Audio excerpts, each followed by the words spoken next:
Our brothers and sisters around Malta and Gozo, our brothers and sisters around England, in UK, in America, our precious brothers and sisters, those who are part of this ministry in Uganda, Kenya, and Pakistan, we greet you. And I also want to greet our Italian brothers and sisters as well. Voglio salutare tutti voi che dall'Italia che seguite, siete parte di questo ministero, questo altare. Alleluia, apostolico. Che il Signore vi benedica e vi visita con la sua gloria e la sua pioggia dello Spirito Santo. Amen. The Lord will visit you and fall upon you like rain with the Holy Spirit. Pray with me right now this morning. And I'm going to tell you, take what I'm about to hear very seriously. You tell me, what about the others, Pastor? Still, you take everything seriously, but certain messages are what will either set you up or will be a deciding factor whether you're going to go up or you're going to go down. This is one of them. So listen with all your 3 ears open. 1, 2, 3. Amen? I promise you, this message will determine your divine destiny. This message, how you apply it to your life, will determine whether you rise or whether you fall. It's very serious. This message will determine whether you will fulfill the plan of God for your life or whether you will miss the plan of God for your life. Let's pray. Pray with me. Say, Heavenly Father, give me grace. Give me revelation. As I receive your word with hunger, with expectation, let your word pierce my heart, renew the way I think, change the way I see things, and filter what I hear. Holy Spirit, speak through the mouth of your servant, that nothing that is not of God will come out of this mouth. Thank you for your anointing. I will let your word change me, transform me, and set me up for success and fulfilling my divine destiny in Jesus' name. Mark chapter 4. Mark chapter 4. Verse 23.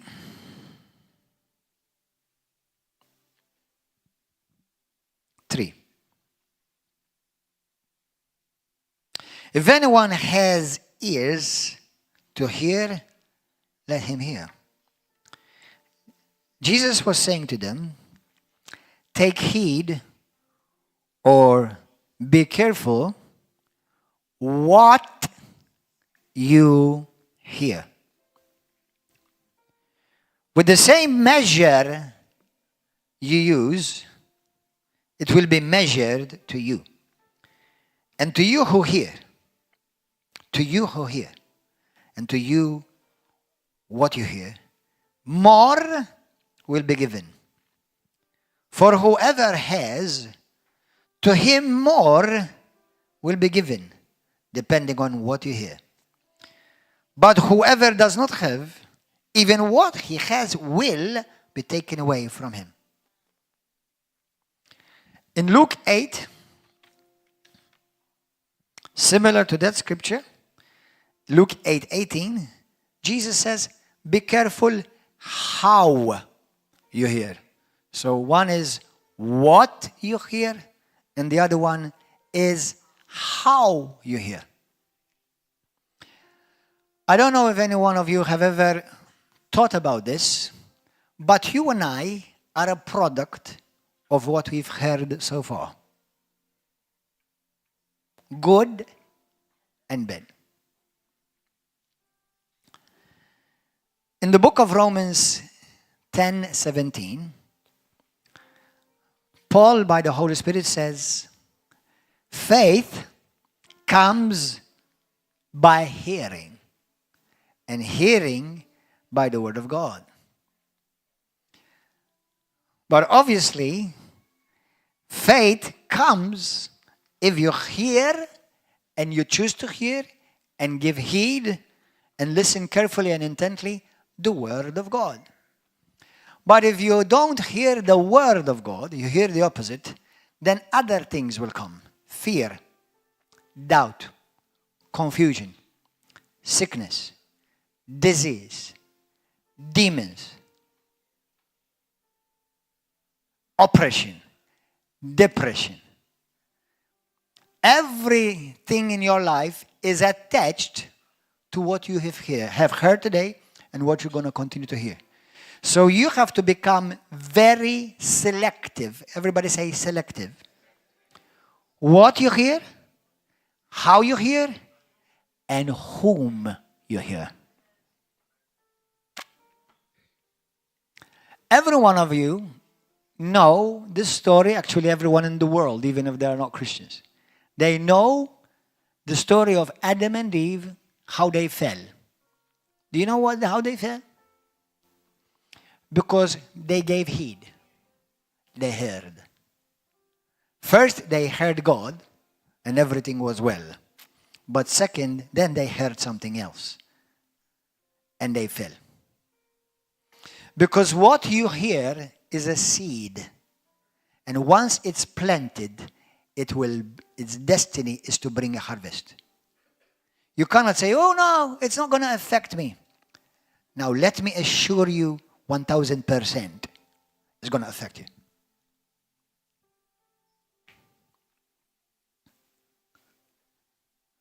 For many Christians who have been warned all through the years, I said, since 1st June of 1995, I've been a Christian. And I have seen so many Christians fall because they did not protect what they hear, their ears. Because once it enters here, it's planted in here. And it becomes almost impossible to uproot it. It becomes impossible. Because now it has entered in. It goes in quickly, but it does not go out very quickly, if it does ever go out. So you have to be very selective what you hear. And we have all been guilty of hearing all kinds of things that affected us negatively. Thank God, all of you here and many others who are watching, they've heard good things and they have affected us good. That we've heard the gospel. We've heard about Jesus. We've heard messages of the love of God, the goodness of God, faith. And they affected us well. But Jesus said that just like God sows the seed, there is another one who sows his seed. Satan also sows his seed. But the good thing is that we have freedom of choice. It's up to us what we hear. So let me begin by this question. What kind of future do you want? How many of you want to be put off your divine destiny? How many of you want to fulfill and stay on track till the day God calls you home? Now let me tell you something. You're not going to be able to do that 1,000% unless you protect what you hear. It's going to be 1,000% connected to what you hear. The fall of mankind began because they chose to hear. And the moment you hear, it becomes a thought in you, and it starts germinating in you, and it will bear fruit, and it will bear a harvest. And it will either raise you or drop you or kill you. Go to the book of 1 Timothy. Say, Holy Spirit, And say it from your heart. Holy Spirit, help me to guard my heart by what I hear. We have 5 senses. The sight, the hearing, the smell, the touch. What else? A taste, that's right. You know, like taste, actually the book of Proverbs says this. No, the book of Job, it says this. In the book of Job, there's a scripture that says, it says, like food, you taste it, you be careful what you swallow by you tasting it. So also, what you hear, you have to be careful. Let me tell you this. Many well-meaning Christians, and some of you are here in this church, you continue to hear things that are poisoning you. And you say, oh no, Pastor, because I hear everything, and then I decide which is the right thing or not. Let me tell you something. Even if at some point you decide, or by the grace of God you are able to discern what is right and wrong, but that seed now is in you. It's in. Jesus does not tell us to go and hear everything and then decide which one is right and wrong. Jesus very clearly tells us constantly, it's a principle in the Bible, be careful what you hear, because it's going to affect your choices, your life, your destiny. So no, I don't hear everything. I am 52 years young. And the more I grow in years and in beauty,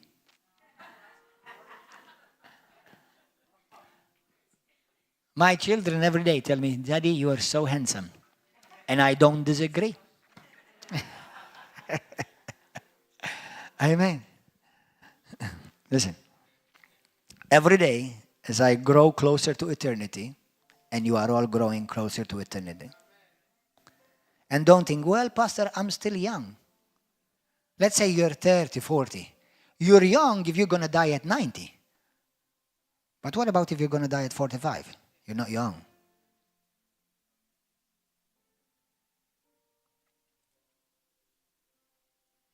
Well, Pastor, I'm still 60. I'm still young. Well, yeah, you're young if you're going to die at 90, 100. You're young. But what about if you're going to die next year? You don't have much time left. So you have to become very selective of what you hear. And I don't want to just survive and just live because there's room and I just fill up a space in this earth. I want to fulfill the plan of God for my life because I've discovered in 52 years of age, there is nothing more beautiful in this life than knowing that you are fulfilling the plan of God for your life. There's nothing more beautiful. I've tasted many types of sins, but only the joy that Jesus gives you and the love and the peace that Jesus gives you, nothing in this world can give you. Nothing. I know the Bible says that sin is pleasurable for a moment, but then it will kill you and eat you bit by bit. But when you invest in God, the investment is always plus. It's always positive. The increments, the interest is always positive. So be selective in what you hear. 1 Timothy 4. Surely most of you, if not all of you, believe that we're living in the last days. And I believe we're living in the last days. So as we're living in the last days, there are certain things that we're admonished in the Bible to do more than when we started this walk. Not less. Verse 1. Now the Holy Spirit expressly says that in later times some will depart from the faith. How will they depart from the faith? Because of what they hear.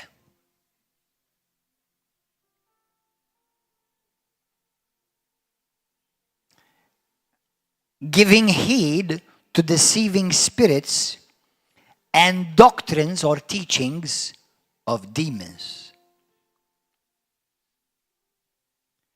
Did you notice that they are deceived not because the devil appeared to them in the room, not because they went to a black mass, not because they went and do voodoo, but simply because they heard the wrong thing and they were misled.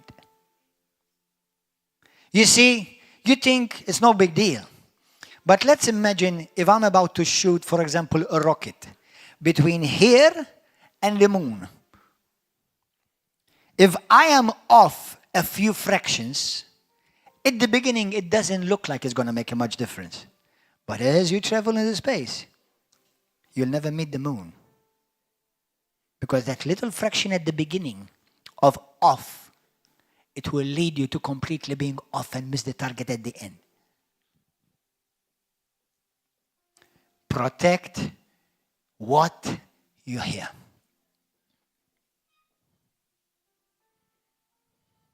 Amen? Hallelujah.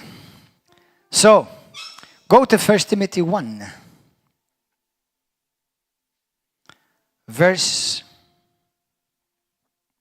From verse 18.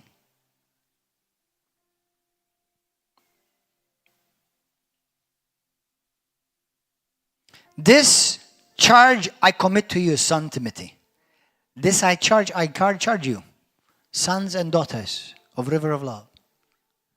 This I charge you, ministries of Nations for Christ, those who are sons and daughters of this ministry. According to the prophecies previously made concerning you, that by these prophecies you may wage a good warfare, having faith and a good conscience,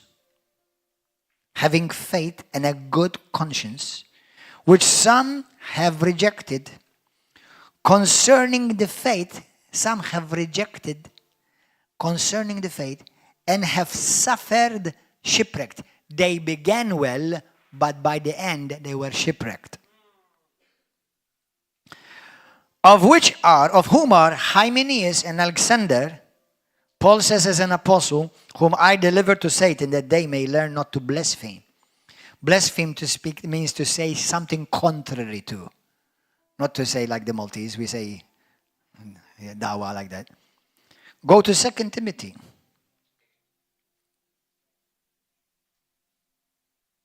Chapter 2. Hallelujah. Verse 14. Remind them of these things, charging them before the Lord not to strive about words. Listen, these are words that have no profit. And these words will ruin those who will hear them. There are words, some of you are already in danger.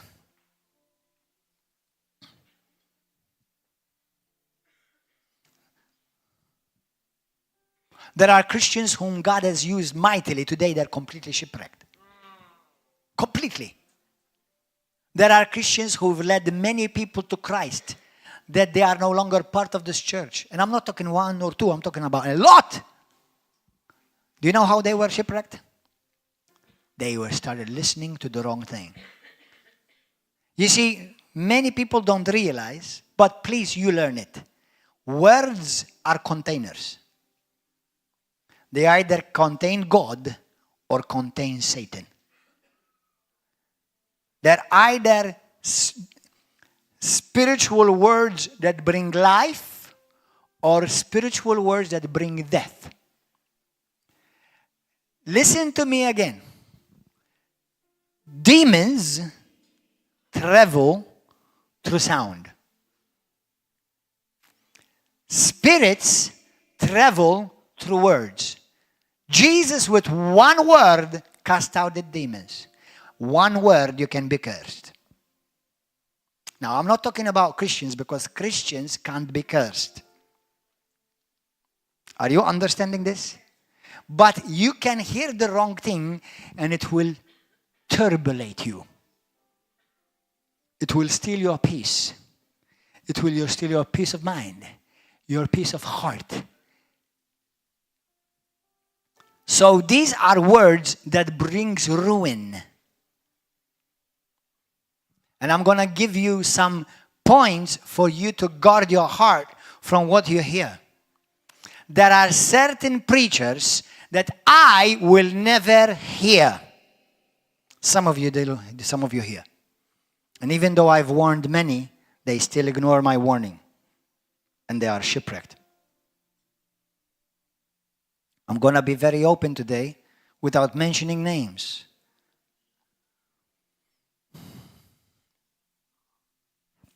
So, these are words to no profit, and it brings ruin to the hearers.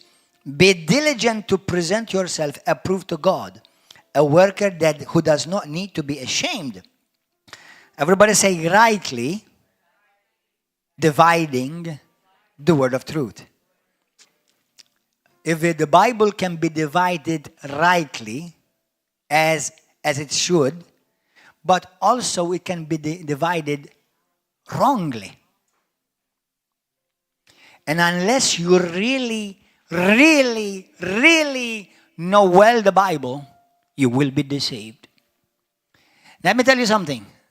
Many people who use this phrase, listen, but it's in the Bible, and many swallow it because they say it's in the Bible, Pastor. Not everything is in the Bible for you.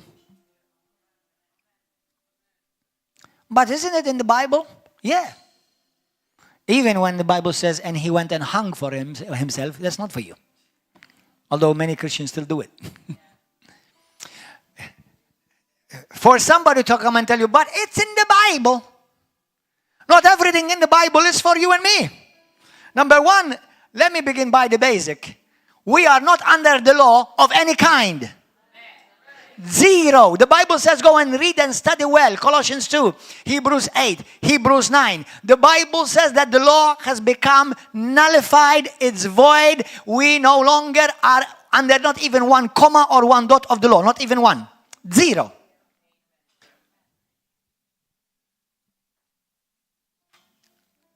Amen? It's not for Christians. We are under a new covenant, a new creation, a new life, a new everything. But there have been people, even among us, even people who have preached under this pulpit, who have suffered shipwreck because they tried now to add to their righteousness in Christ by adding their own righteousness by the law. They are in shipwreck today. Because they started listening to the wrong voice, wrong sound, wrong teaching. The Bible says in Hebrews chapter 8, the Bible says that the law on the tablets, plus all the rest of the tablets, has become obsolete. That's only one part, because that's not the only thing. Obsolete. So, when somebody says to you, but in the Bible, it's not enough.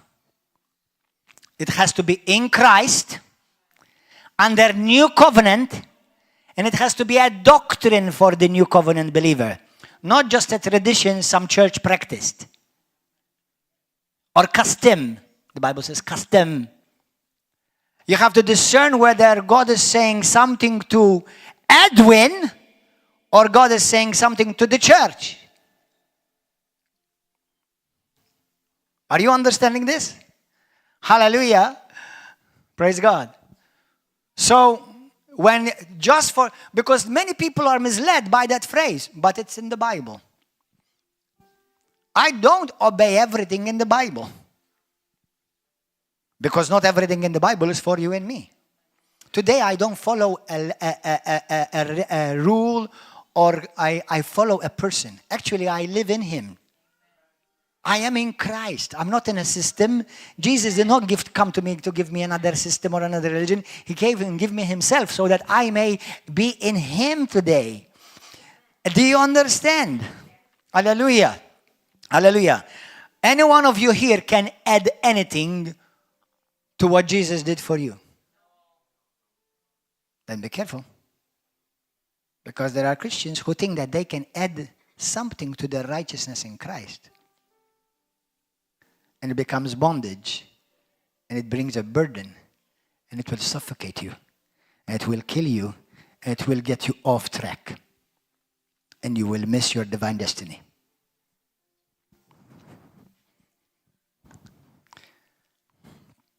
Hallelujah. Thank you, Lord. So, verse 16. But shun, listen, profane and idle babbling, for they will increase. Look, to more ungodliness. Wrong words, wrong teachings, wrong thing to hear will bring you to ungodliness. And their message will spread like cancer. Do you know the wrong words, the wrong things that you hear, even though certain things they may say, but it's in the Bible, it will become in you a cancer. Like a cancer.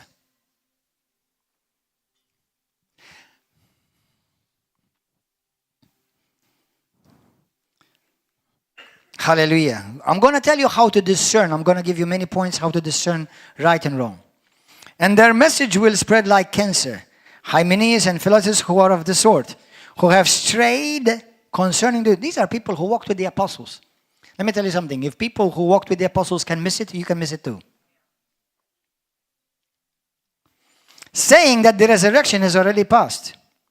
And they overthrow the faith of some. Let me tell you something. There are Christians who are even baptized, even in this church, who today they follow a man who thinks he is Christ. He lives in London, in Somerset, or near London, Somerset.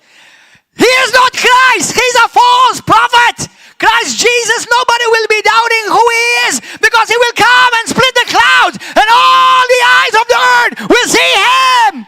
You don't have to go and look for him in the desert, Jesus said, or go and look at him in the house or in some monastery. Jesus will see him all the world. He will shine brighter than the sun.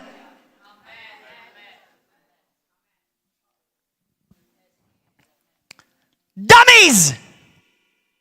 Out of love. No, he's not Jesus, and you're being misled and deceived because demons has entered you. Because you chose to hear the wrong thing and you don't know the Bible. But Pastor, I checked what he said. It's in the Bible. It's not enough.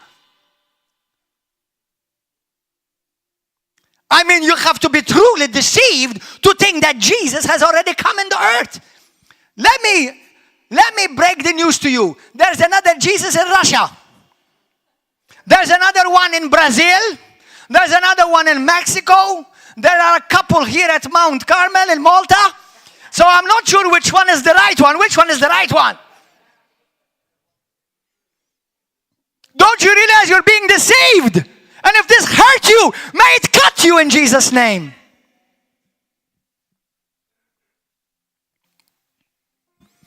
Wrong doctrines is not just about having just a simple wrong teaching. It will bring you under demonic oppression. Many Christians, the way they become demonically oppressed is because of wrong teachings. Did you know that? And they think they're following the Bible. And in my experience, many don't know the Bible. Tell me, oh, Laura, you know the Bible. Let me tell you something. Thank God, for some reason, I do believe it's a good reason. When I was born again, nobody had ever heard about iPhone or Samsung yet. There were no iPhones, there were no Facebook, there was no YouTube, there was no Twitter, there was no Instagram, nothing. So if you wanted the information, you had to study the Bible. But what do many Christians do today? Let me go and check Google or go on YouTube. You don't get discernment by that. Discernment comes, one of the way it comes, apart from the Holy Spirit, it comes for you spending time in the Word. But the problem is this.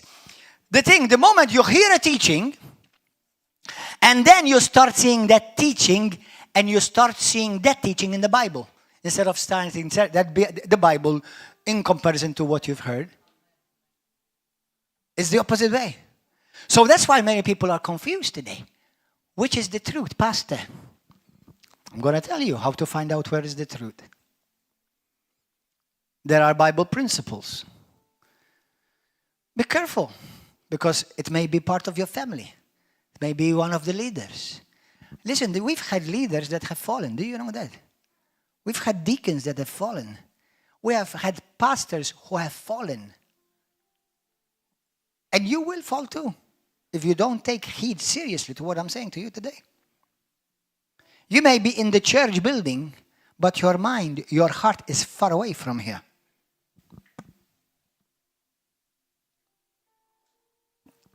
And I had a prophetic word, and I shared it yesterday as well on the video.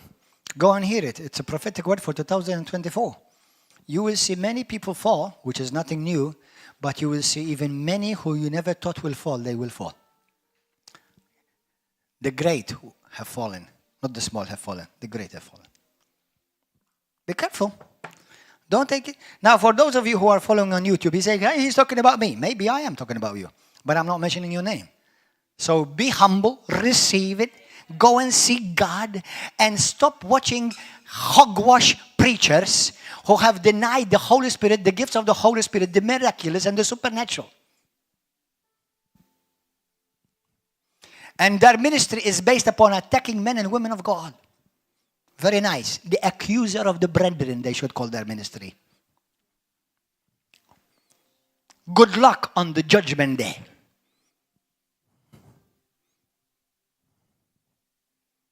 Where you have to appear with a pure heart. I wish I can mention them.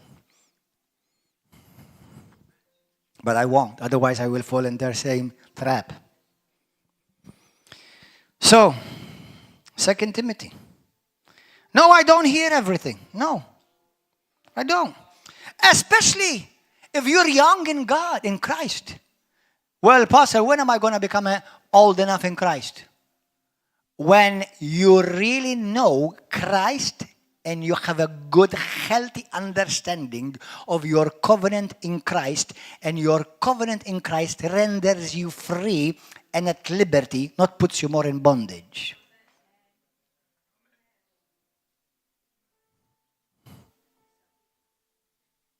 Let me say one thing, for example. I believe in 10 commandments. Now this is going to scandalize some. Should I say it, Lord? Maybe I should deny it. But all the commandments, let me put it this way. All the 10 commandments are all in Christ. He is the fulfillment of the law. Anyone who's in Christ is made righteous by Christ, not by the law. Not by one of the commandments. Okay? But today there are, for example, Christians who they feel bad or feel condemned if they don't keep the Sabbath. Now, you can keep the Sabbath if you want to. But if you feel that you're condemned if you don't keep the Sabbath, do you know what you're doing? You think that you can add to the righteousness that you have with Christ. And now you are blaspheming. You're going against the teachings of Christ. Because He is the Sabbath. He is the one that we've entered and we have our full rest. What about those Christians who say, well, I don't want to eat seashells? Listen, I don't eat seashells. I eat what's inside the seashells.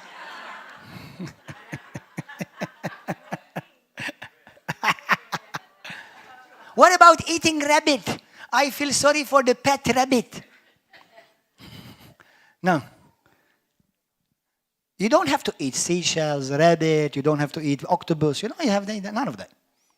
But if you don't eat it, and if you eat it, it makes you feel condemned, do you know what you're doing? You have fallen from grace. You think now you're eating the right food, keeps you in right standing with God. And you have fallen from the righteousness gift. What about, Pastor, women have to always dress with skirts only. If they wear pants, that's an abomination. Listen, that's hogwash. Now, I do want women to dress up modestly. That's Bible. Okay? But whether you wear pants, whether you wear a curtain around you, or whatever, just look modest. And if possibly, let us see your face.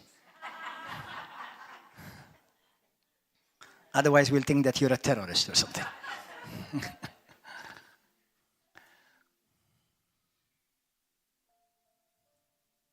There are many other things like this that people think that it's a doctrine for the church. What about, Pastor, those who have to make head coverings? If you want to cover your head, do it. But Bible says women have their hair that covers them. And if you take it in context and globally, it's talking, number one, it's not a doctrine for the church. But what it's talking about, being in right submission. God the Father, Jesus is under, and the husband is under Jesus, the wife is under the husband, and so on and so forth. When Jennifer preached on Wednesday, she's a woman that is submitted to her husband, she's submitted to this pastor as her spiritual father, and she is submitted to God. Are you listening or are you talking?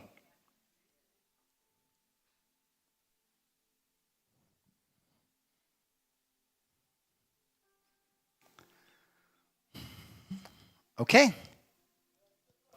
Glory to God. There are churches, for example, that I've been to, that their women, they put their headscarves on their head. Listen, I don't care if you want to put it. Don't make it a means for righteousness. If you make it a means for righteousness, you have fallen from grace and you are in error. You are in error. Actually, for example, I had a problem one day. We had a precious friend of mine, a great man of God, who came and preached with a hat on the pulpit. Now, for me, it bothers me. I'm not going to put it as a doctrine, okay? But it bothers me for a man to preach with a hat on. But even if a woman preaches with a hat on, now, it's okay, it's no big deal. Okay, listen, you can preach with a tower on your head, I don't care. Okay, as you preach the word of God. Okay? But don't make it a doctrine. It becomes a doctrine where you now feel uncomfortable if others don't do it.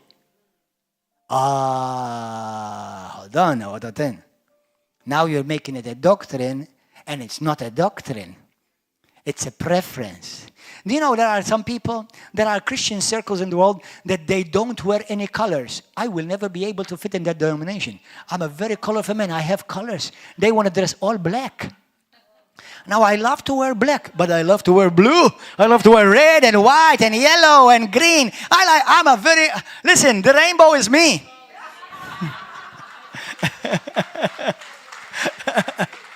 Hallelujah. Do you understand? Now, if you want to wear black, but don't make it a doctrine for the church.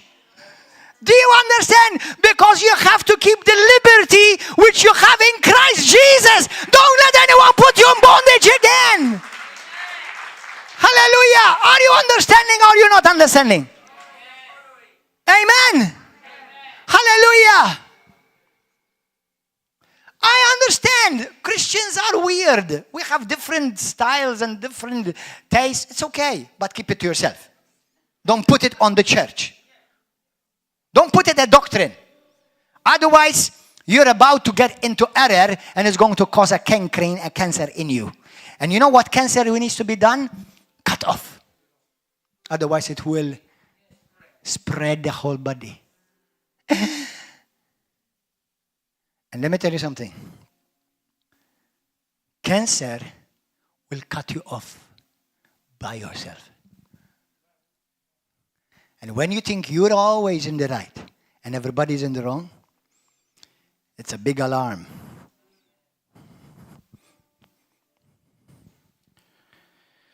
Hallelujah.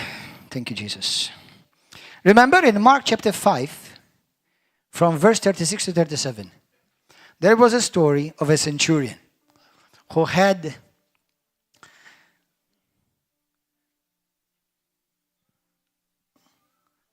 in his family, in his house, somebody who got sick and died. The centurion. And when Jesus arrived, if you go and read the story, the Bible says there were people crying and weeping, the weepers. And when Jesus came, they said, "What are you going to do?" He said, she's just asleep. She's just asleep. And they started laughing. And the father started crying.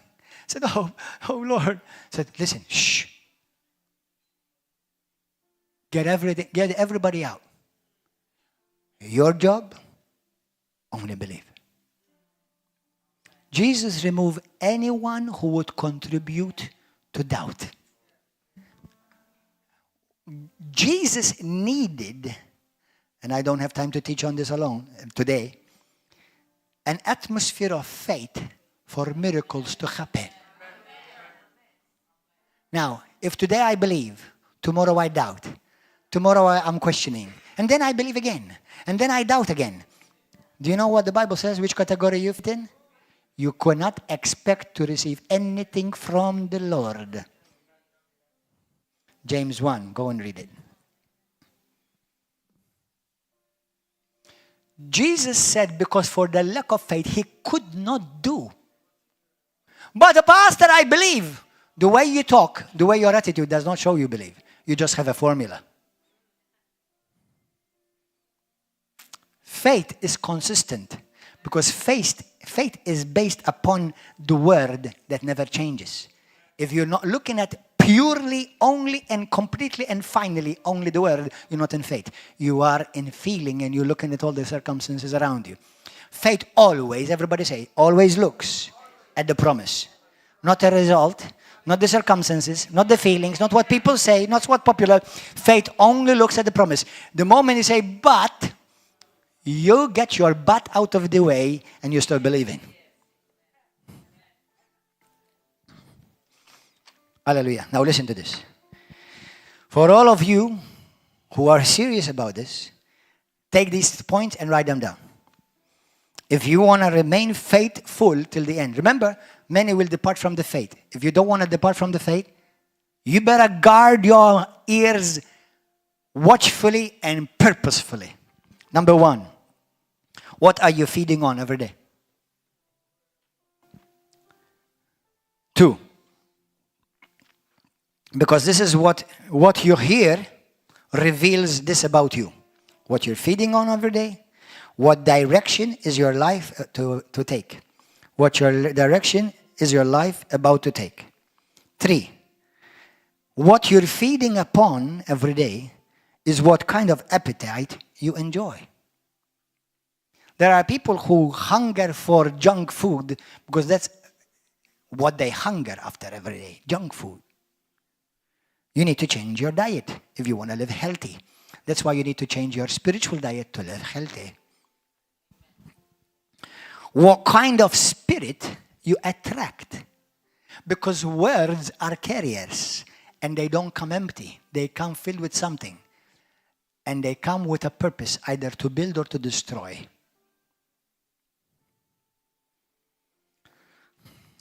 What you hear reveals how high, how far, or how low you will be able to achieve.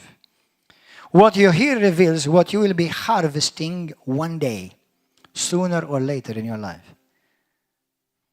What you hear reveals what you will be harvesting one day. What you hear reveals what you're setting yourself up to, or what you're putting yourself to your downfall.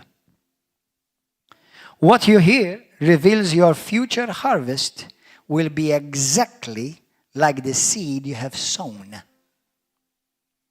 What you hear reveals that it will become difficult to get out of you what you've planted in your heart. And you are becoming a carrier of what you hear. You're becoming a carrier of what you hear. There are people who they get a virus and they get sick. Others get a virus and they become carriers. And out of the harvest that you have born, once now the seed of what you've heard is in you, now it will bear a harvest, but now out of your harvest you start planting other seeds in others.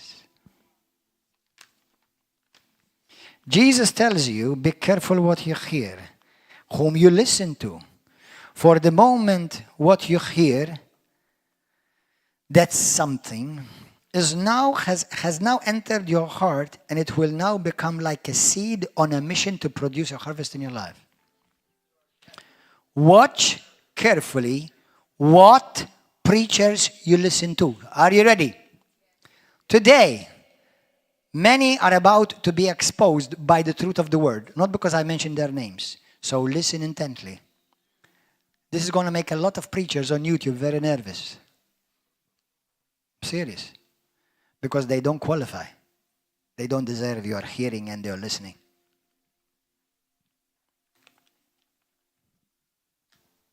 Listen. Watch carefully what preachers you listen to, what doctrines you listen to, and anything that does not, listen, build you in grace, and anything that you hear does not build the church or advance the kingdom on this earth, don't hear it. If it does not build you, or it does not build the church, or it does not advance the kingdom, don't hear it. If it does not build you, or build the church or advance the kingdom, then it's more likely it's not from the heart of the Father. And it is now already misleading you and getting you off the path of your walk with God, and is about to, listen to this, is about to uproot you from your divine destiny. Hearing the wrong thing will uproot you from Christ. It will uproot you from where God has planted you. It will uproot you from where God has put you to grow healthy as a son and a daughter, that when it's the right time, not because 4 years or 5 years or 6 years or 10 years have passed, when it's the right time.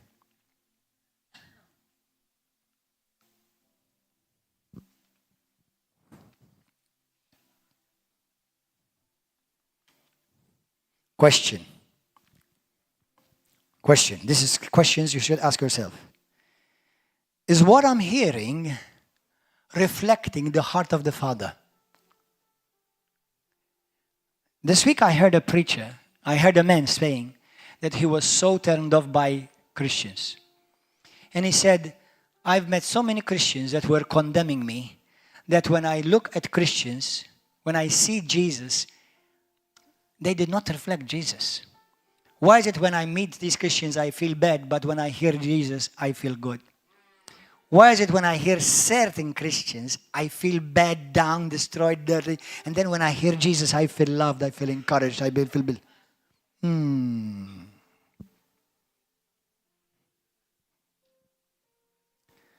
about to put many Christians nervous, including myself. Could it be some people have not come to church because of you? Because if you, instead of preaching grace, you've preached the law and condemnation? Now, I'm not telling you that we don't address sin, but it's useless preaching sin to sinners, because sinners, what they do best is sin. And then you don't need to tell them how about sin so much, because they're already professional in it. They need to know the alternative, that there is hope, that there is love, there is grace, there is forgiveness. And no sin is going to keep you away from God, because Jesus already dealt with sin.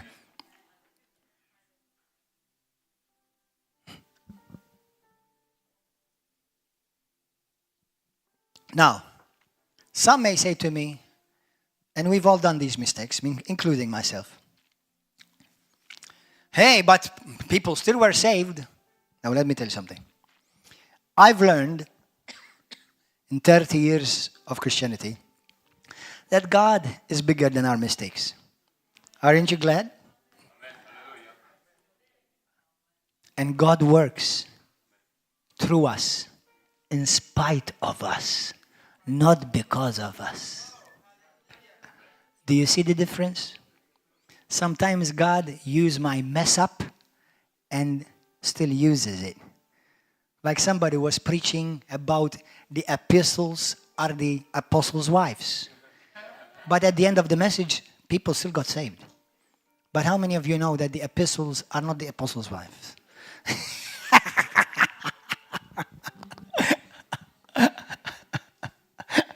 How many of you got it? Anybody got that? Anybody? For those of you who don't know, epistle means letter. The letter is okay. Okay. So, listen. When you hear certain messages, Is this the heart of the Father? 3, can you imagine Jesus doing this? There are certain preachers, they don't remind me of Jesus. They remind me of Lucifer. They remind me of the accuser of the brethren. They don't remind me of Jesus or the heart of the Father. 4, is what I'm hearing going to help me in my walk, to walk in my freedom in Christ? Or is it going to put me in bondage? Is what I'm hearing, go to Galatians 5:1 quickly. Is what I'm hearing helping me to walk in my freedom in Christ, or is putting me in more bondage? Galatians 5:1, stand fast therefore in the liberty by which Christ has made us free. And do not be entangled again with a yoke of slavery and of bondage. Stay free in Christ. Now, don't take this out of its context that I'm preaching it. I'm not telling you to go and sin and everything is going to be okay. Listen, if you are comfortable in sin, you never met Christ. I sin sometimes too. I've never been able to enjoy it.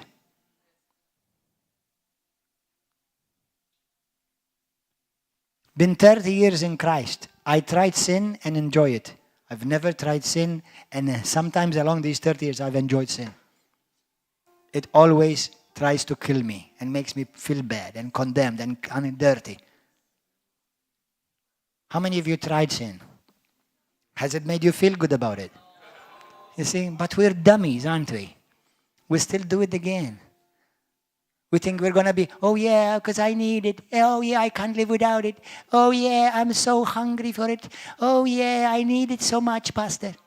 And then you do it and you taste it and it kills you. And because you're a dummy, you forgot that 1 week ago it killed you. Remember? Remember 1 month ago it killed you?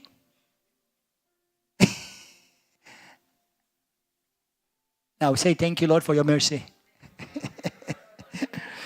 Amen. So, point 5, is what I'm hearing going to make me feel on the inside that I'm getting more holy in my walk with Christ? Listen to this carefully. This is very important. If you hear somebody tells you that you must do certain things, do you know what? Listen carefully to this phrase. Holy Spirit, help me. You can do nothing to become holy. Jesus made you holy. What you and I can do is become less holy. Because he's already made us holy. He's already made us righteous. But that's why the Bible says be holy, not become holy or do holy. That's why be born again, not get born again or do born again. You see, you have to realize everything that you need to be, you already are in Christ. You're not trying to become it, but you have to guard it, not to lose it. That's the difference. That's why we are holy, protecting ourselves from sin, not to steal our holiness or to jeopardize our holiness. We are already righteous. That's why we walk in integrity. And we do the right thing so that we do not lose that, because the enemy will not condemn us. That's why we already healed. Fighting sickness, not the sick fighting healing. We are already blessed. Fighting off anything the enemy brings against me. Not I have evil, I have curses, and fighting the blessing to be blessed. No, I'm blessed. I'm righteous. I'm holy. In Christ. It's done. It is finished. Amen. Amen. Hallelujah. In Jesus' name. Thank you, Lord. So, listen to this. This is very interesting. This is tricky.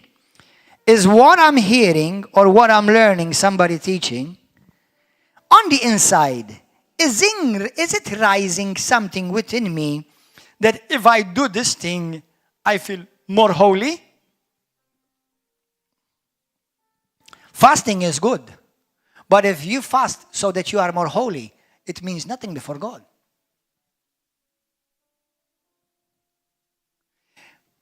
If you don't want to eat certain foods for health's sake, it's good.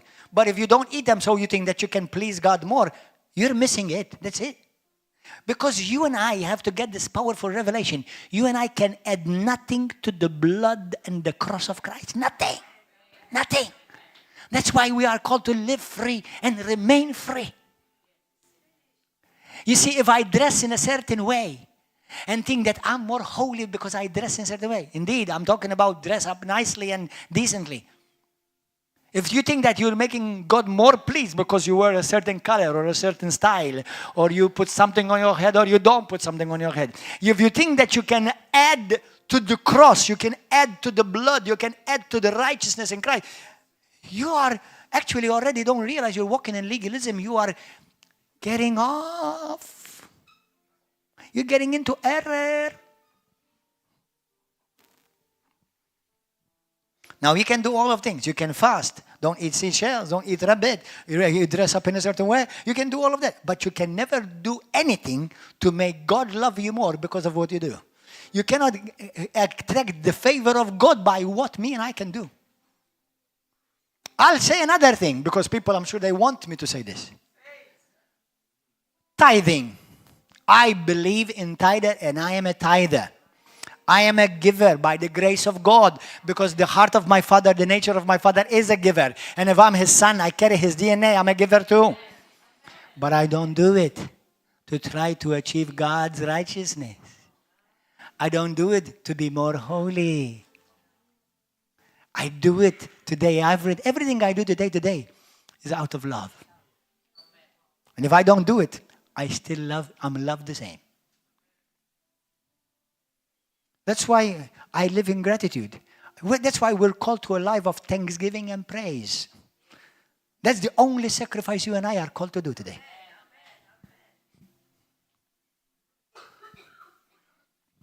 Amen. Is what I'm hearing, listen, or what I am beginning to practice by what I heard, is it boosting my ego and self-righteous image? Is it making me feel as if I'm becoming more close to God because I am doing a particular something? Remember in Luke 8, there was a Pharisee and a tax collector. One went before God and said, Lord, I'm a sinner. I have nothing. Let me tell you something. Even when you're a Christian, you still have nothing. And anything you have, it's only by His grace. And the other one says, Lord, I pray. I tithe. I go to church and I go to the synagogue. Bible says, he thought that by his deeds, he is more accepted and approved before God. And let me tell you something, many Christians, without they realize, they fall into the same trap.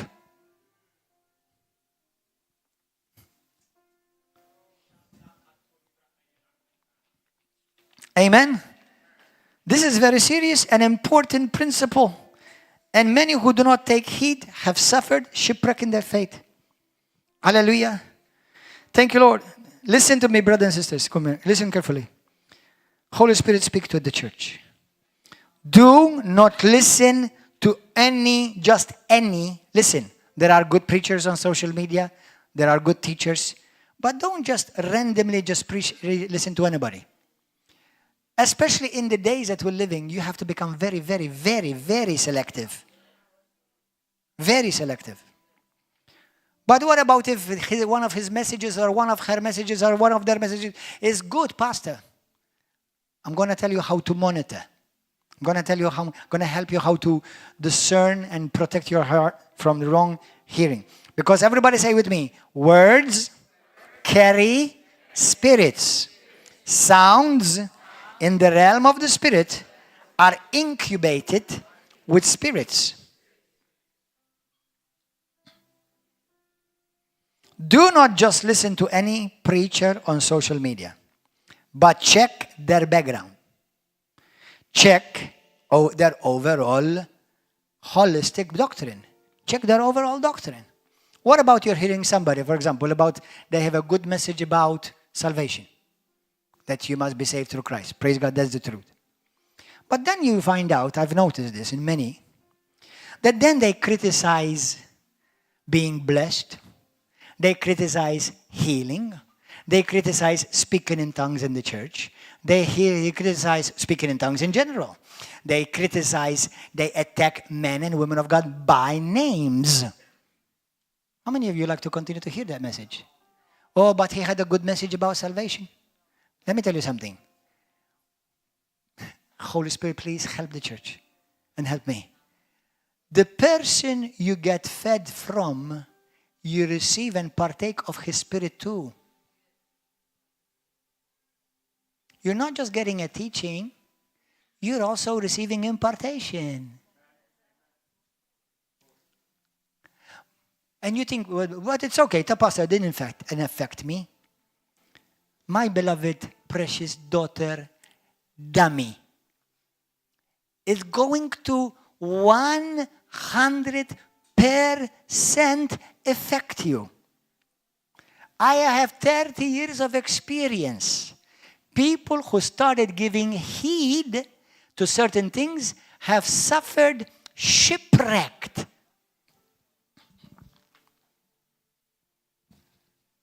I don't hear everybody. So, hallelujah.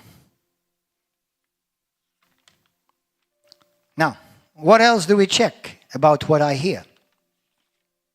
Now, this is about to exclude many who are out of line.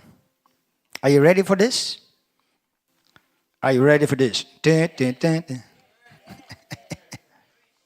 Check if the message or the preacher, teacher, pastor, evangelist, apostle, prophet that you're listening to, listen, check if they are under spiritual authority and not a loner or some independent renegade that they operate by themselves. They don't have a spiritual father or an apostle or a pastor who's over them.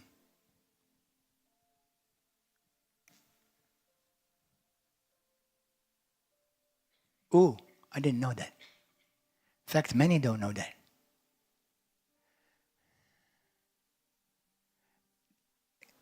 Some people say, we're independent Christians. Which fruit of the Spirit is that? Which one of the 9 gifts is that? Independent means that you were not able to submit anywhere, and now you appoint yourself. Instead of sent, you just went. Ooh.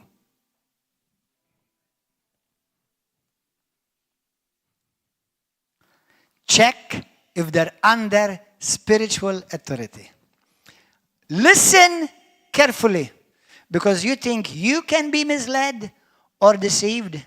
There are people who preached in pulpits like this, that they come and preach in a pulpit like this, and they wreak havoc in the church they come and preach.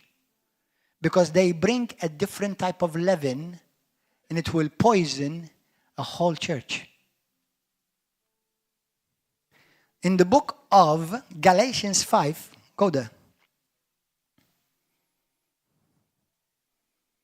Are you okay, boys and girls? Verse 7. I'm going to finish this teaching and I'm not going to rush. Listen, because this is one of the most important messages in your life. Every Christian needs to hear this. And it's going to make many Christians who hear this mad at me. But let me tell you something. Don't waste your time. Be humble and go and seek God and tell God to check your heart. Why you are, where you are, and what brought you to where you are. Verse Galatians 5:7.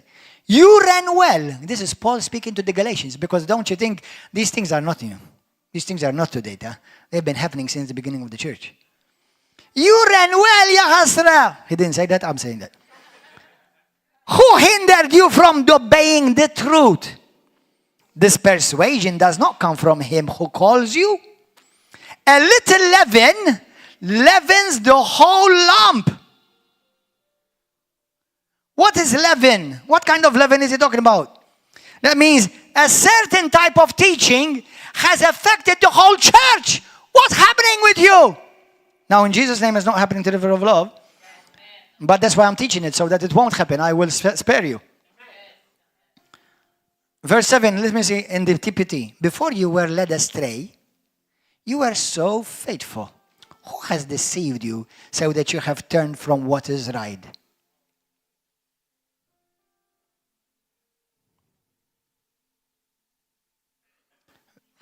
My Jesus.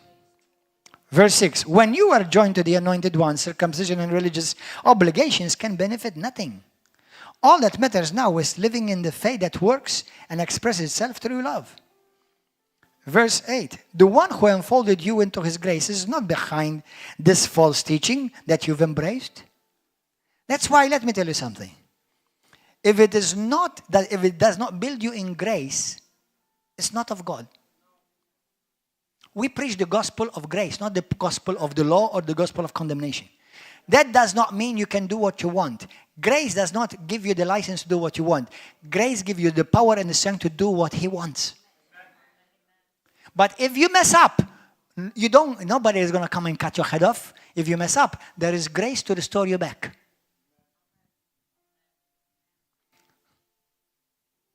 That's why we have people here, they've messed up and they messed up and they messed up. Some people, you know what they've said to me, some people? They said to me, Pastor, why don't you kick him or why don't you kick her out? Well, listen, if they kept coming back to find hope, to find restoration, why should I reject them? Now, I will kick people out who will try to bring division in the church. That I will do. If you bring confusion in this church, I will kick you out. It doesn't matter. It could be anybody. But if you're just somebody who fell, you rose up, and after a month you fall again, I'm not going to kick you out. If God can forgive you 7 times 7 every day, I can give you once a month. I can forgive you. Yeah. So, now, I'm not encouraging you to mess it up once a month and go into the world and do. But if you do, I'm not going to kick you out. Because Jesus wants you to be saved. He doesn't want you to be lost. There are people who messed up, went away, and they came back. Some people, they said, and why did you receive him back? You know what he did on YouTube for you, against you, or what they did on Facebook? Yeah, praise God. So what? What you do against me, write it in your diary and make it a tattoo. It will work against you only. Now, don't make tattoos, okay? But remember this, a law that will never be changed, not even by God. What you sow is what you will reap. Not what pastor reaps, what you will reap. So you attack me, good luck. Hell is about to be loosed against your house.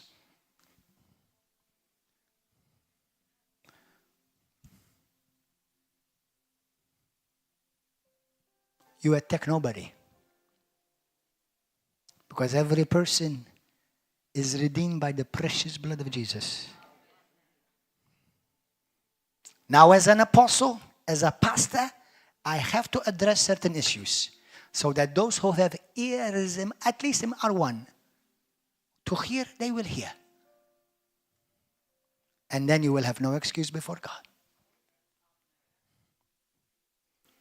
But I'm never going to attack anyone, whether he or she or they were a part of this church or other ministries. I'm not in the ministry of condemnation. I'm in the ministry of reconciliation.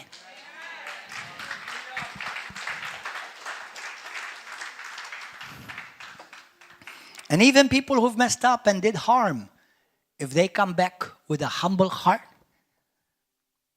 if God forgives you, I forgive you too. And if anyone is hearing this, I'm not against you. But remember, as a pastor and as apostle to this nation, by the grace of God, I have a duty to do. I will never attack you, but I will protect the church from you. So you be careful what you do. Because what you're about to sow, what you'll sow, what you have sown, you will catch up by time and you will come to your realization. It will only come back to you. Only. And you will have to give an account on the day of judgment for it, for misleading people, for turning brothers and sisters against the pastor or against the church and uprooted them from their calling.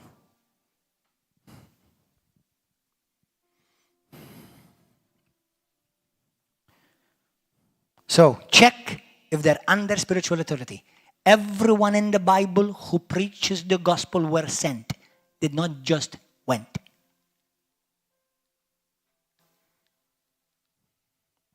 Anyone who's a pastor in the Bible, an apostle, a deacon, they were appointed by somebody above them. They did not appoint themselves. 2 days ago, I met a precious family from a different nation. They're Christians, and they're lovely, lovely Christians. And I was talking with them, and they're in a different nation. And I said to them, what kind of church do you have?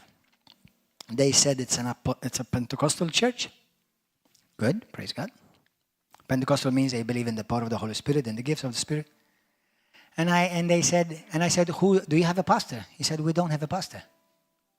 I said, then what do you have? He said, we have a group of elders. And I said, then who appoints you? We appoint each other. So, excuse me, who appoints you? Do you know how many churches? Actually, thank God, the man, he said to me, in fact, actually, I don't like this, actually. He said to me, I personally don't like this. Our church, we operate like this. No apostolic design. Go and study about the messages I preached in the past few weeks. Do you know how many churches are out of line and out of order? Many. Will they go to heaven? I'm going to hope it is yes, because they love Jesus and they put their trust in Jesus Christ. Will they be judged for certain things that they may have done? They may. But it will not be concerning salvation. It will be concerning rewards. But, listen, Paul, even on that day, he said, it's fearful. I don't want to be ashamed. I don't want to be put to shame, even though I will go to heaven. I want to do things right. I want to do the right thing. Do you want to do the right thing? Listen, there are people in my family I love, but I will never compromise with. There will be people in your family whom you love. And they think that just because they're your family, you have to do like them. No, you don't have to do like them. I love my family, but there are many people in my family, including close, very close. I don't want to mention names, otherwise I don't want to hurt anyone. I will not do like them. Nothing replaces my relationship between me and Jesus. I love my family. I hold each one of them in their place. I give them Jesus. I give them what God has given me, given them out of love and grace. But I will never let any of my family influence me. Because sometimes these things happen in your own family. I know families, one is a pastor and his brother is an atheist. How did that happen?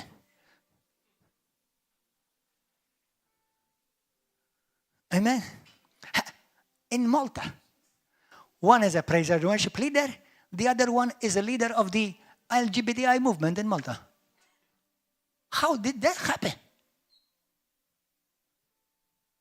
Does he love his sister? Yeah. Does he have anything to do with his sister? Little.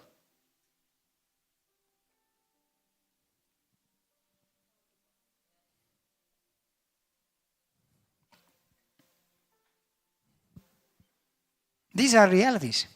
Jesus said sometimes your own enemies will be in your own family. Enemies, not enemies that we don't want to fight our brothers and sisters, okay? But you don't, well, I'm going to do because my brother did it. Or because my mama did it. Or the opposite, the parents. You know, when I became a Christian, my mom and dad were planted in a church in Malta. It was a good church. The pastor is now living in the UK. Precious man of God. Pastor Nick Attart Montaldo. A great friend of mine. He was my best friend in Malta. And he was actually part of this church for about a couple of years or so. And then practically he started preparing to go back to England with his wife. But he came, God said to him, come and be part of River of Love. When my mom and dad were part of his church, did you know I started my church? I started my church. God told me to start a church. I was sent from Rhema. I was sent, not just went. I was ordained. I was raised up as a son. I did not want to come to Malta. Then I was sent. But I did not, Mama and Daddy, now I started a church. You come to my church. No, I didn't. They still remained there for a while. They remained there for a long time, actually. And then, because praise God, thank God for brother Pastor Nick Attart Montaldo. I'm mentioning him because he's a good man. I love him. There was a time when then they told them, you know, we're going to send you with a blessing. We're going to pray for you. We're going to make a, you know, thank you. And we still continue to work together. But you see, not just because my son did it, then mom and dad have to do it again as well. No. Listen, are you following Jesus or are you following your daughter or your son? Are you following Jesus or are you following mama and papa?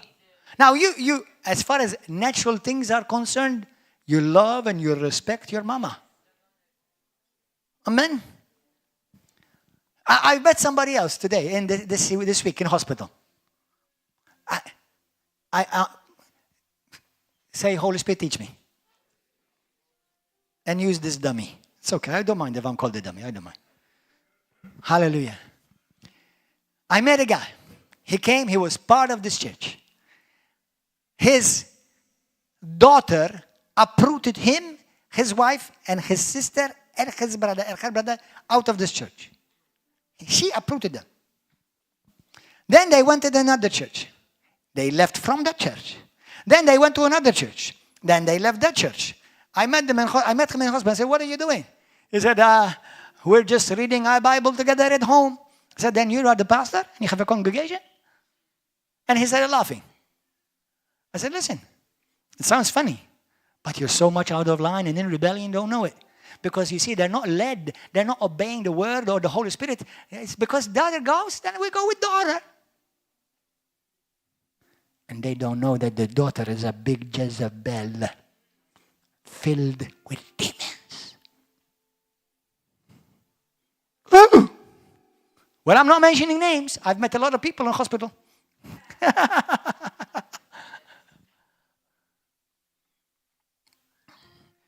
And they don't realize that they're no longer operating in grace.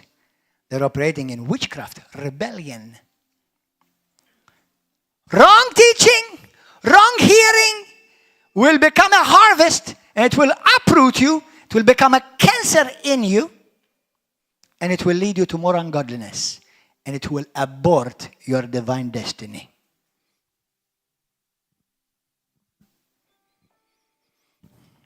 Two, so are they under a spiritual covering? Today, nowadays, when I have pastors come into this church, they said, we don't want to preach in your church. I ask them, who is your pastor? Who is your spiritual covering? I want to know if these guys are a lone ranger.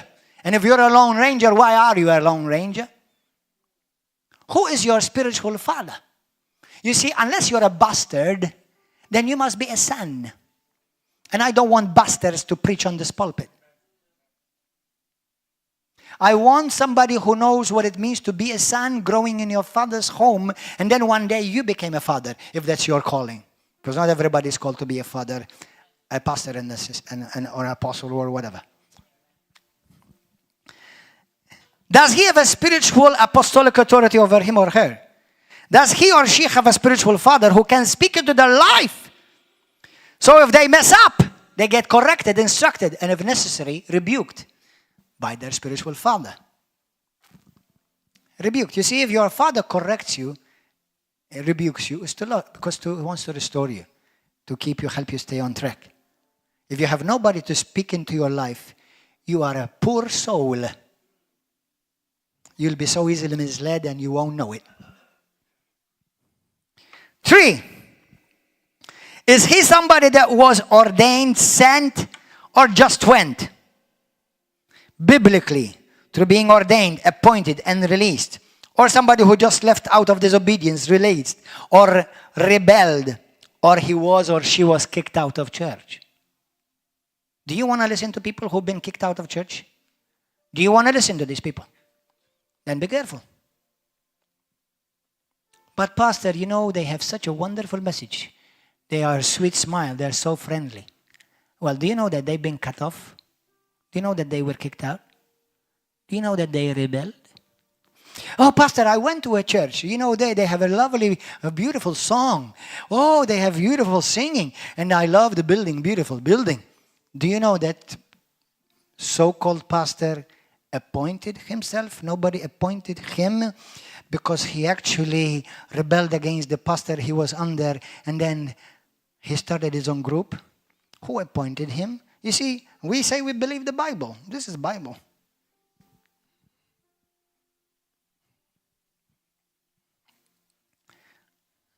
Brothers and sisters, I love Jesus because he first loved me. And I love what's right. Do you love what's right? Do you love the truth? Do you love honor? These are things that honor God.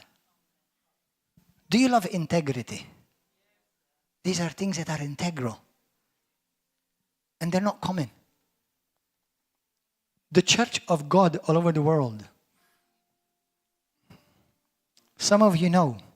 I know by experience. Jesus knows better than I do. I cannot attack the church of God because that was blood bought by his precious blood. But he knows, and I know a little bit. It's in a mess.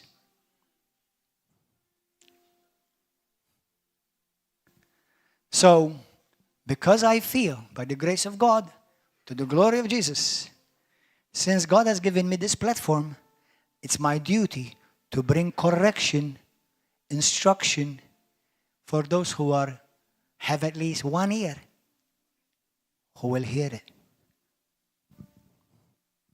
Because I do believe that there are people who have made mistakes purely out of ignorance because they didn't know better.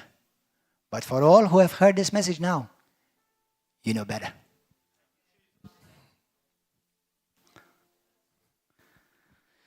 Three, is he or she someone who just went?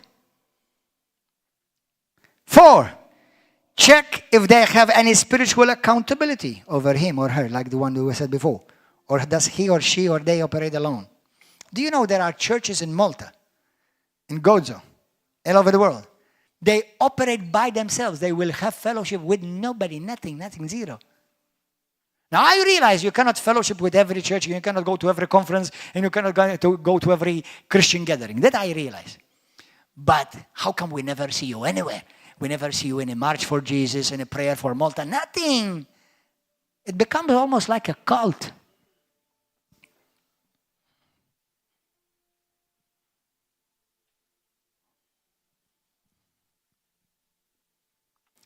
Are you going to be careful now whom you listen to? So those of you who are following me right now, don't follow me, please. Follow Jesus. But feel free to check what I'm saying with the Bible. And if you want to ask questions, ask me. It's useless writing against me on YouTube. I'm not going to answer you. It's useless writing against me on Facebook. I'm not going to answer you. 5, check if they adhere, listen to this. Check if these preachers or teachers, do they adhere to the fundamental apostolic doctrines of the church? Do they believe in the Trinity? Do you believe that they believe that grace through faith alone, salvation comes by grace through faith alone? If they make you feel that you have to do this to be saved, you have to do this to be saved, they're no longer preaching the salvation by grace alone. There's salvation now, there's salvation by works.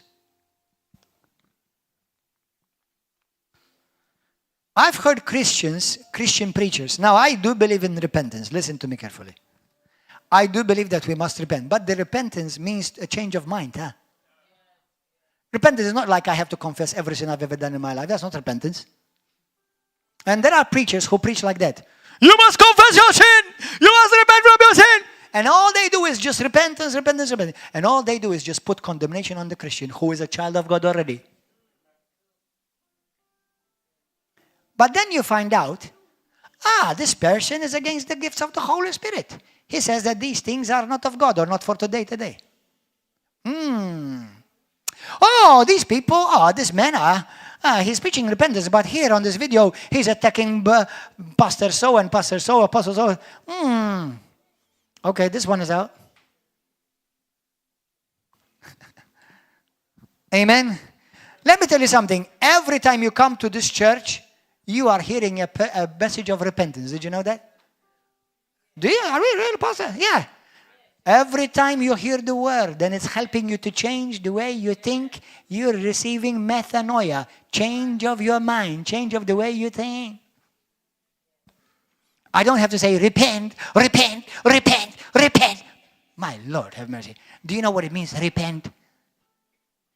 Or you've just learned one word and all you're saying is just repent, repent, repent, repent. Keep it in context. Repent means turn around. Change your ways. If you turn to Jesus, you've repented. Did you know that if you've turned to Jesus, you've repented? Because I was going this way and I've repented. Turn to Jesus. But what do? Some people, they just beat you up to condemnation with repentance, repent, repent. Now preach repentance, but please preach a bunch of other things. Especially if you are a pastor or a teacher. And not just a pastor or teacher, under authority, sent, ordained, and brought up the right way. Hallelujah. So, do they adhere to the fundamental apostolic doctrines of the church? Trinity, salvation by grace through faith alone. Do they believe in divine healing? Do you know how many preachers on YouTube there are that many of you follow? They actually are against divine healing. Don't listen to them. You are receiving a wrong impartation. And then you're wondering why you're struggling in your healing. A little leaven leavens the whole loaf. One wrong teaching gets you off track. You don't want people to tell you that healing is not for today, or God doesn't heal all the time, or God doesn't heal always. Let me tell you something. God has already healed everyone, done. If you understand the work of the cross, it's finished. God already saved everybody, and it's finished. But it is you who have to line up yourself to believe that, to put your faith in that, so that you start enjoying those benefits. Do you understand the concept? That's why we're saved fighting sin, not sinners trying to fight salvation. We are the healed fighting off sickness, not we're the sick fighting off healing. I'm trying to get healed. I'm trying to get healed. Now, I do believe that the Holy Spirit operates with the gifts of healings like He does here, but many of you will not be healed by the gift of healing. Many of you will be healed through believing God and standing upon the word for your healing. Both of them are God, but the way they're received is different. Amen? Be aware that certain preachers may have good doctrine about certain basics, but have walked away from certain fundamental teachings of the faith.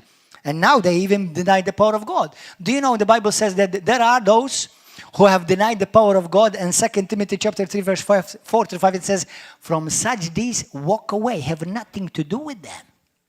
So if you see a preacher preaching repentance, salvation, which is nice, then why don't you hear somebody who's well balanced all around? They preach about salvation too. I prefer to hear him, so I will not attract the wrong spirit. Are you understanding something today, brother and sister? Amen? Hallelujah. Be careful of people who say they believe in Jesus Christ and the Holy Spirit, but then you notice that their Jesus is different from the Jesus of the Bible. Their Holy Spirit is different of the Holy Spirit. You see, their Holy Spirit is dumb, no longer speaks.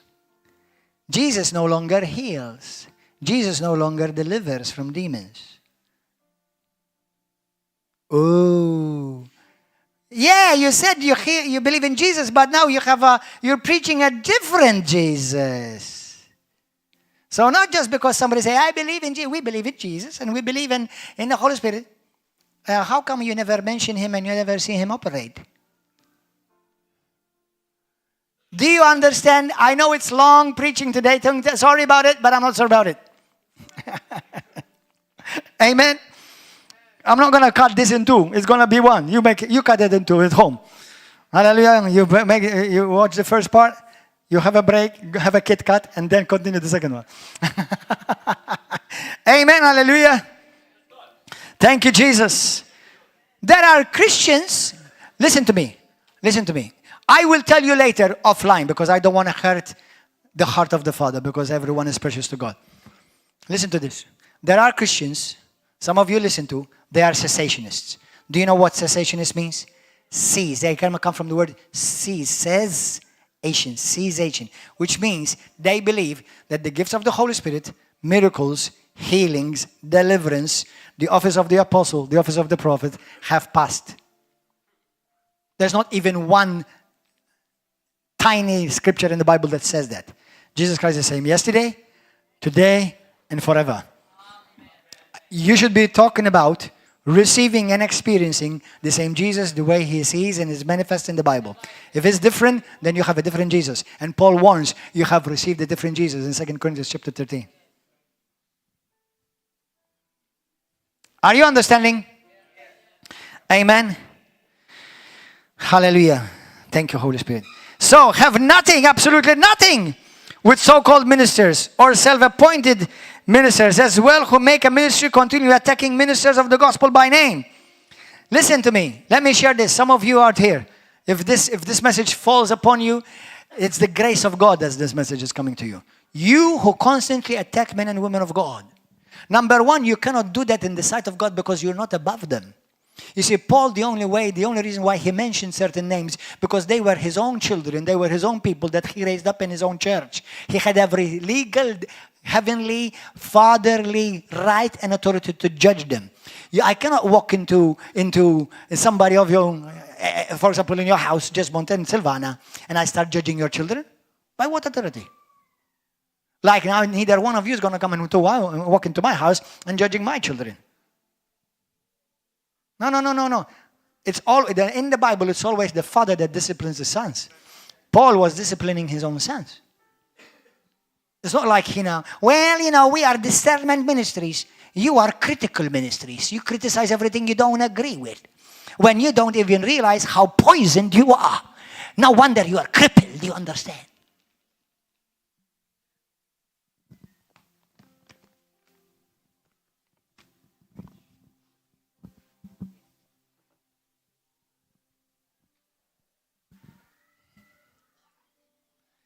People who have not been able to reach the grapes, now they called it sour. That's sour.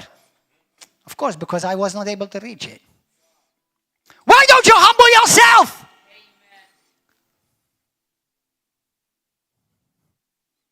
Just because it didn't work for you for whatever reason, it does not change the word of God.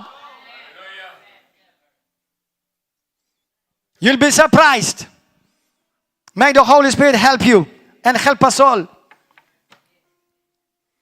Have nothing to do with these people. These so-called ministers, many of them are loners. Many of them have not been sent, have not been ordained. They have rejected the works of the Holy Spirit. Have nothing to do with them. And those of you who are part of this family, please come be part of the group that we have, a close group, so that I will send you all the ministries that I believe they are healthy and they are balanced. And this is one thing I also noticed. The same ministries that have attacked these other ministries, I've noticed that these others have never attacked them. What does that tell you? That tells me something. Doesn't it tell you something?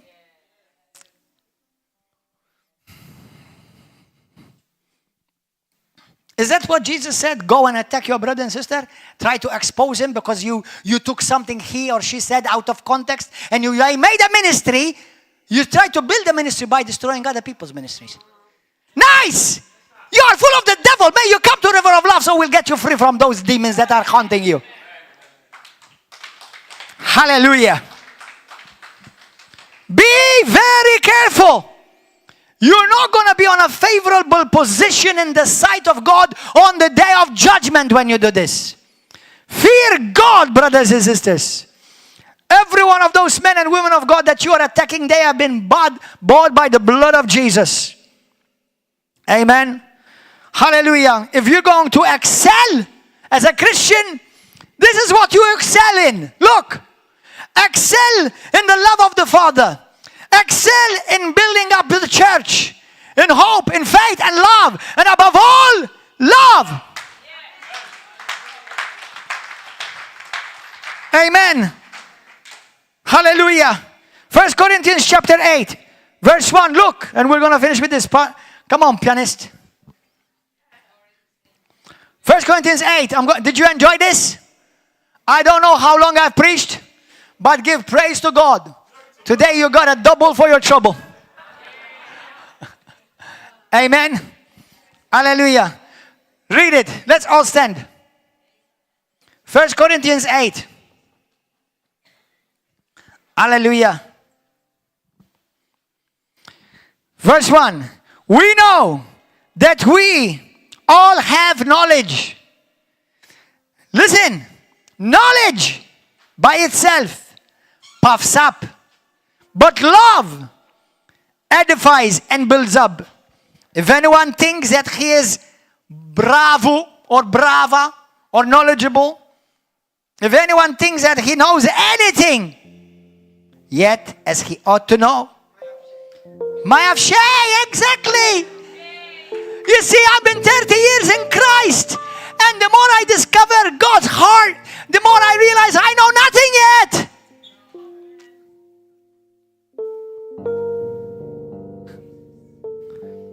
If anyone thinks that he knows anything, he or she or they know nothing, as you truly ought to know.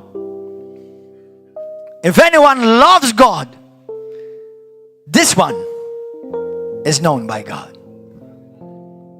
And let me share one last statement. Everybody say this with me. If what I'm hearing does not build me, does not build the church of Jesus Christ, then it's only going to build my ego. Or whoever is preaching it, it's only building their ego. Let's pray. Did you enjoy this? Anyone here today tell me, Pastor, I need to give my life to Jesus? Anyone here, lift up your hands. You want to be saved. We want to be born again. Anyone here, lift up your hand. You're all saved, born again. Hallelujah. Praise God. Thank you, Jesus. You're already saved, brother. We don't get you saved every service. You only get saved once. You grow the rest. Because you're saved. You're born again. You have Jesus already. Amen. Everybody say this prayer with me. Say this prayer with me. Say it loud with your mouth and say it as this was the last prayer of your life. Say this from your heart. Say, Heavenly Father, thank you for your grace.